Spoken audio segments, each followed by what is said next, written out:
vi voglio dire una cosa.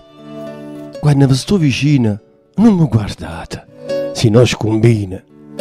E voi ve ne adunate. E niente tosto, voi ciò facete apposta, per vedere sta faccia mia che si fa bianca e rossa.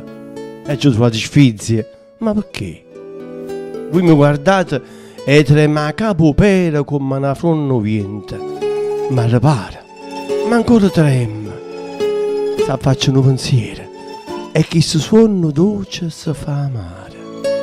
Soltanto si addumevano essa morta, ma vi si va a guardare, perché soltanto allora a questa mia signora a braccia aperte ara per sta porta dicendo trasa, vieni a pigliare, perché soltanto tanto, mentre stessa spirando, gli vi dicesse guardami, non rimane avvilita, una guardata da toia sa da pavaca la vita, e morendo vedesse pure tu, perché fosse sicura che non tornassi più.